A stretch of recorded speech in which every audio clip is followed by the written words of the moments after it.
The Beastly Sage is live. All right, guys, welcome to another episode of Substance with Style. So, today we got a very special episode, just like every other episode, which we'll be covering another Friendship is Magic song, Flawless. But before we get into it, just a couple things we have to go over. Again, I apologize for the erratic schedule of this show. I'm going to get that worked out. So probably we're going to be doing this Monday afternoons, Monday at 12. That's what I'm planning on doing, and I think that'll be the best time for this. But no fear, this show will continue on for as long as I want, as long as we have amazing content to cover. But just another thing with the channel going forward, I have a new series coming out soon, which you'll see next week. So how exciting is that? And if my audio's bad, just let me know. But regardless, we have a new series come out, which I'm working on right now, which I'm really excited about. But no matter what series comes out, Substance with Style is staying with the same. But today, I have a song for you guys, which I really like, love the message to.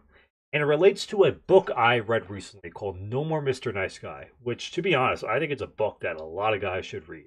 It has amazing content and very helpful advice. But this song really actually relates to one of the parts in the books about your self-worth and striving for perfection and not making mistakes. But regardless, let's get into it. I never claimed to be perfect. My mistakes are all written in ink. None of us claim to be perfect, and it's sad if that's what you all think. Our flaws help to make us special.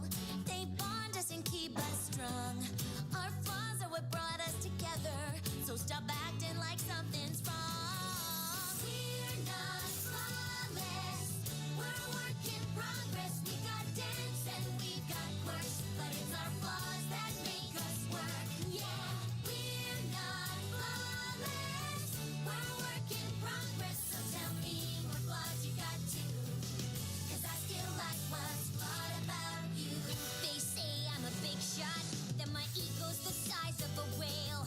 My confidence comes off as cocky, but it gives me the courage to fail. Sure, I can be a drama queen, a bit stuck up, it's true. And I can be too eager to please. There's such thing as being too honest too, 'cause we're not flawless. We're a work in progress. We got dents and we got quirks, but it's our flaws that make us work. Yeah, we're not flawless.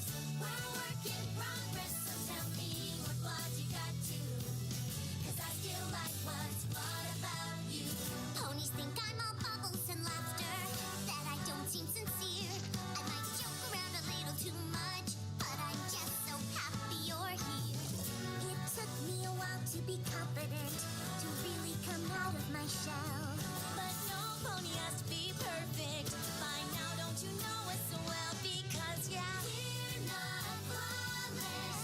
We're a work in progress. We got dents and we got quirks, but it's our flaws that make us work. Yeah, we're not flawless. We're a work in progress. So tell me what flaws you got too. 'Cause I still like what's flawed about you.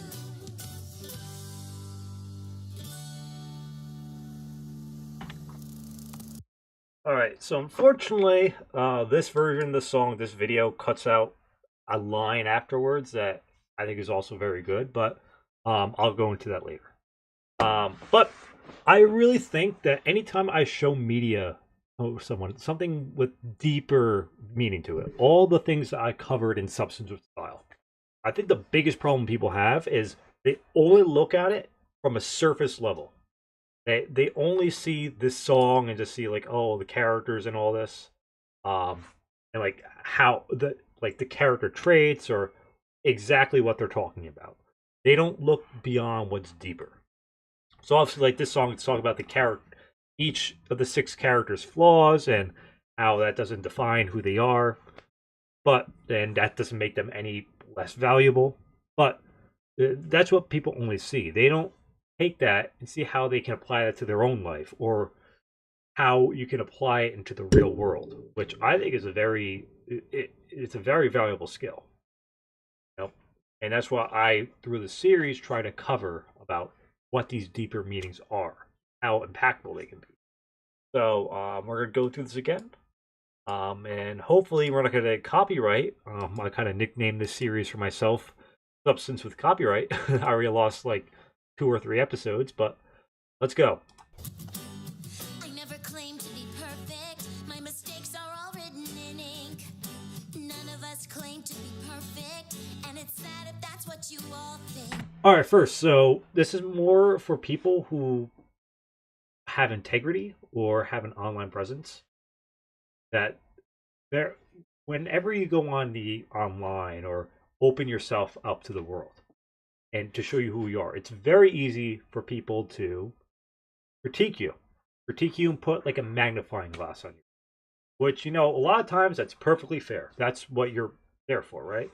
But for all the people on Twitter that complain about, receiving hate or death threats or any kind of stuff, that negative attention, that's part of the game. That's really, and all the people, and sorry guys, I'm a little rusty, haven't recorded in a while, but all the people who act like so surprised to receive all this and then complain and say how wrong it is, and that's their opinion if it's wrong or not. What matters is how that's something expected. You have to, right? And in some ways, I think by opening yourself up to the mistakes you made in the past, that takes some serious gumption, right? And not just complaining about complaining of the mistakes I have or trying to get sympathy, but using those mistakes, especially to teach people.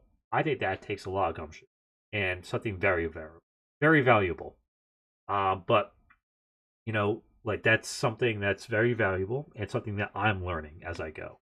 Anytime I receive negative comments or any kind of stuff like that, I just take it on the chest, or take it on the chin. I'm sorry, and just keep on going.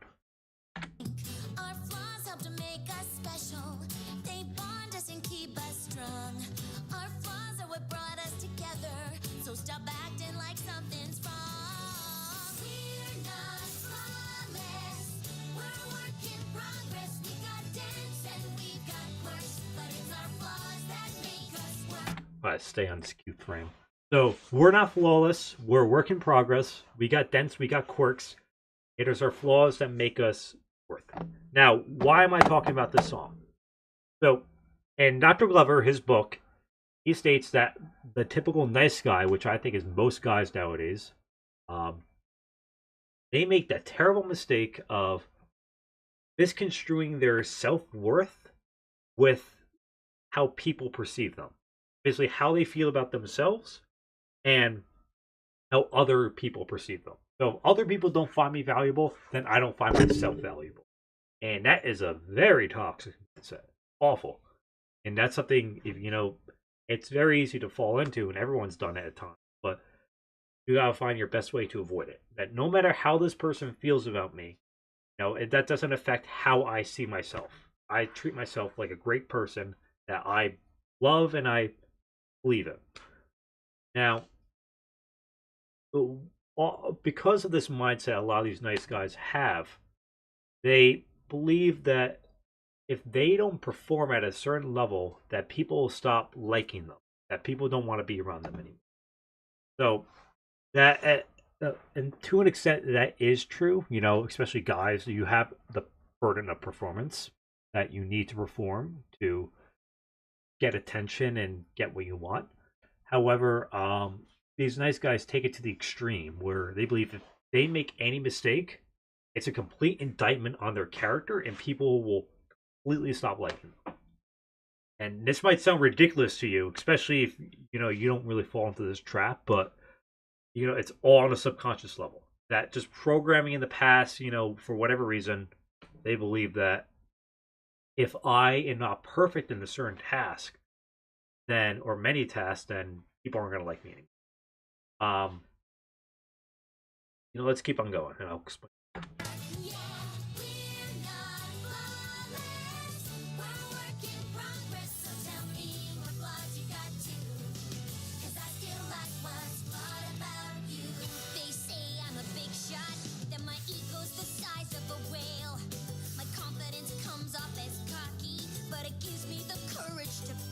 Oh, I like this one right here, Rainbow Dashers one. You know, that my confidence comes off as cocky, but it gives me the courage to fail. Now, it's very easy for people who don't have a lot of confidence to kind of see people with confidence as arrogant, they're full of themselves and they're not actually legit. And to an extent, they are right. Where, you know, have that confidence, not all of it is based in reality, which is arrogance. However, like she just said, has a great utility, is giving you the courage to fail, which most guys don't understand. That, kind of hyping yourself up and talking yourself up like you're more than you actually are. Not so much to other people, but to yourself. Thinking you're the best, whatever. When you do fail, like, and you have that, still have that grounding of who you actually are, that is a great tool. That, to be able to do extraordinary things, you have to be more than ordinary. And to be more than ordinary, you have to think you're more than, you think it will happen. And that's all about. Great tool that, you tell yourself, I'm the best, I can do it. That's what Mike Tyson, when Quasimodo, his trainer, when he was younger, like when Mike was training, Quasimodo kept telling him, like, Mike, you're the best, you're the champion, right before he even won anything. And the reason he did it was to just instill that mindset that, Mike, you are the best. And that's a fantastic mindset to have. Sure, I can be a drama queen, a bit stuck up, it's true. And I can be too eager to please. There's such thing as being too honest, too, cause we're not flawless. We're a work in progress. We've got dents and we've got quirks, but it's our flaws that make us work. Yeah, we're not flawless. We're a work in progress. So tell me what flaws you got too. Cause I still like what's flawed about you. I still like what's flawed about you. This is what I was going back before about the Nets guy, right? Now, again, this is such a subconscious thing that you don't even realize you're doing it. That, say you are at work, right? A lot of people, when they get a new job, they feel a lot of pressure to perform very highly and not make any mistake. Because if they make a mistake, then their employer will think, "Oh, you're not up to the task," and then you'll be fired, right? But what they don't understand is that, people in charge, like, they get it, or they expect you to make mistakes because you're human. Because everyone, they know from their own perspective, like, that you are human. When you're going to interview for a job and you're nervous or whatever, the interviewer will get it. If they have some kind of empathy because they've been there before, they understand. And, in some ways, making mistakes and then owning up to them, like that shows actually, that's a strength, showing you that you're accountable and that you can that you're willing to change course and accept where you went wrong and get better. The people who don't make mistakes, they are the ones who are not improving, right? When you're in, like, high school, middle school, high school, very few students get, like, the 4.0 GPA, right? Because most students, they make mistakes that they're not smart enough, they didn't study enough, they were lazy, whatever reason, right? That we all didn't get as good as grades as we could. In actuality, the students who are perfect, right? A lot of times that's artificial words because of environmental factors that make perfect grades. Like, parents parents is the main reason that maybe their parents forced them to study all the time, and they set the conditions where they had to get the top grades. However, back when they eventually go out on their own, a lot of the reasons why these people don't do as good as expected is because, one, that didn't come from within, and two, they never really improved. A lot of times these people never challenge themselves, getting the perfect grades, or just always staying what they're good at, right? The musician who just only plays the same songs over and over again. They never challenge themselves and allow themselves to fail. So that's why they never become truly great. Like all the billionaires and all highly successful people, a lot of them were terrible in school. They got the, we're not, I wouldn't say terrible, but we're average or below average, right? The people who got the amazing grades, the valedictorians, top of the class, they do good, but never amazing, right? That's what most of the ruling class is now. The politicians, the people who didn't make mistakes and they jumped through all the hoops, and that's how they got where they were. That's why they're so what do you call it? Uh oh geez, sorry about this. That's why they're so obsessed about credentials, right? Jumping through hoops because that's what they did, and they don't want to make mistakes, and that's why too they don't take accountability when they do make mistakes because they learned, right? It's better to cover things up rather than accept where you did wrong. Because if you accept where you did wrong, you won't, for them, they wouldn't have gotten to the good schools, right? They didn't get accepted to the big programs or the big jobs. That was their whole life, and that's how they see it, or they can't make mistakes. They have to be perfect all the time. But in reality, how people work is like they get it.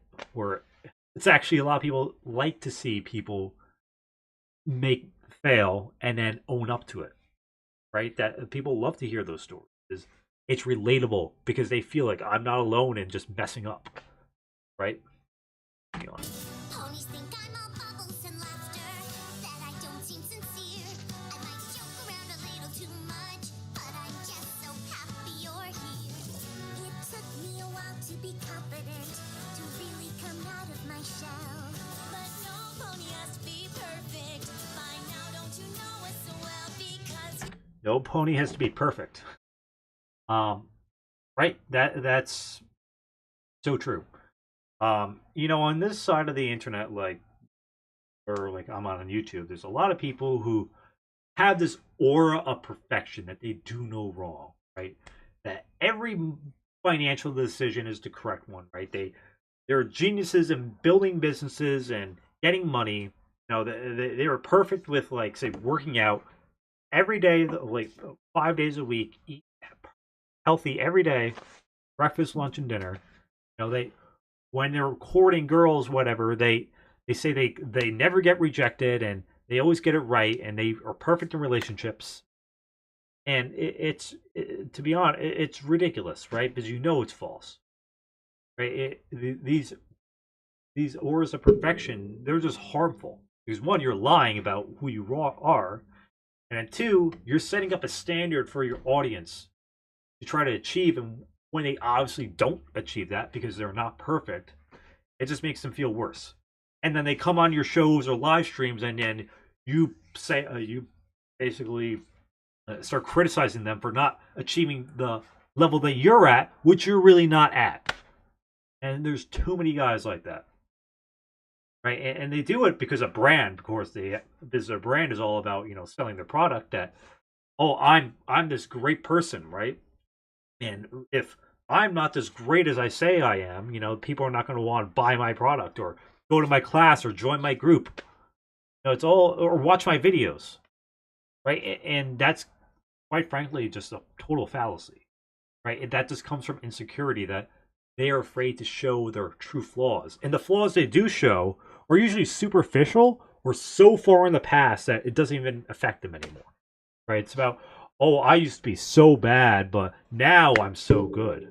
That's what actually a lot of born again Christians, that's what they are. Like, they try to escape their past of their mistakes and pretend they're a new person. And, that they actually get, it makes them feel good to talk about how bad they were in the past. It's a little guilty pleasure.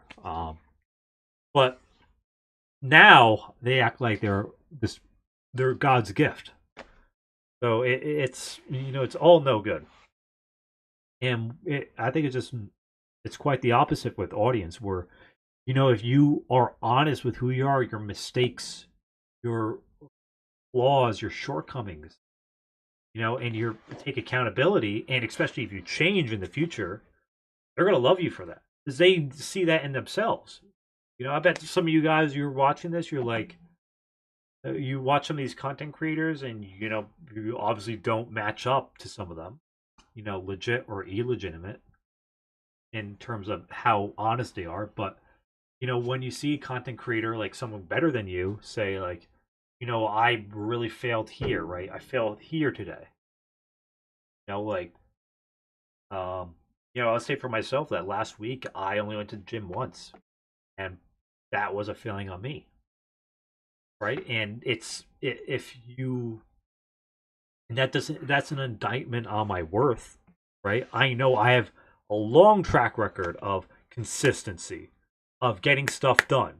That one mistake or those multiple mistakes do not impact that, right? And in fact, in the future, it actually strengthens that because it shows that I went through the adversity, that I got back up. That's what matters. Oops. There we go.